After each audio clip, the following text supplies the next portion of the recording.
Hello, this is Jane Goodall. I want to share my shock and sadness as I track the spread of the COVID-19 coronavirus around the world. This pandemic is affecting people everywhere.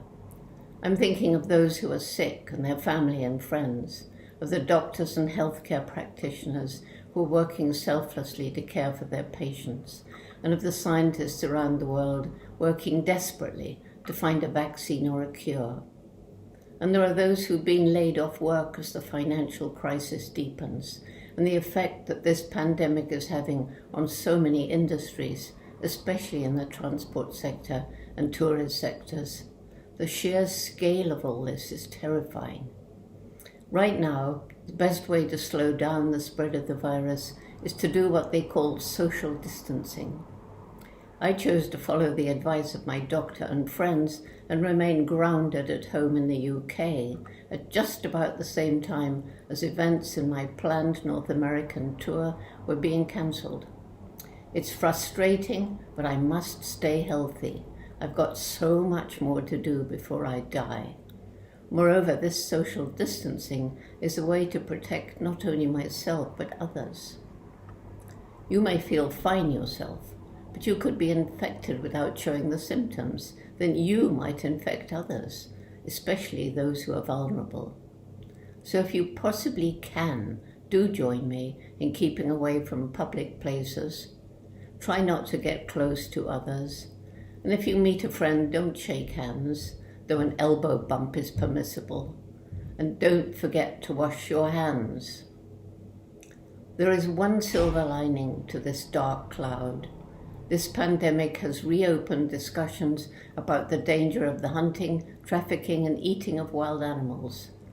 COVID-19 is one of those viruses that have crossed the species barrier and jumped from animals to humans.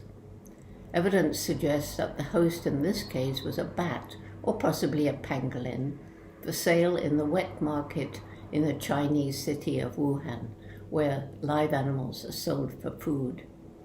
The SARS pandemic originated in a wet market in Guangdong, probably from a palm civet.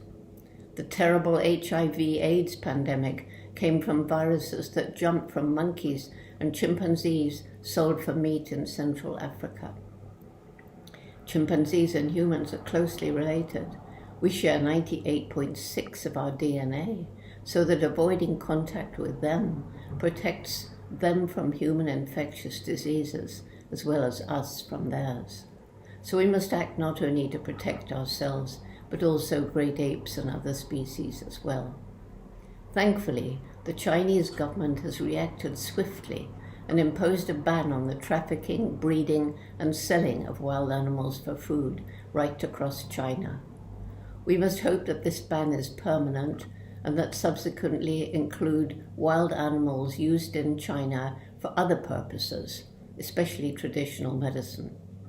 This would set an example to all countries where wild animals are exploited for food, research, medicine, for their skins, or for trophies from animals hunted by the wealthy, such as rhinos for their horns, elephants for ivory, and others for heads stuffed and hung on the wall. In other words, countries all around the world. This would at least eliminate one cause of a future pandemic. At times like this, we see the worst and the best in human nature.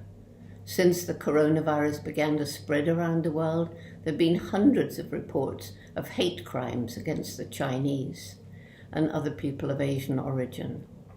And there are reports of people who've stolen masks and hand sanitizers from hospitals.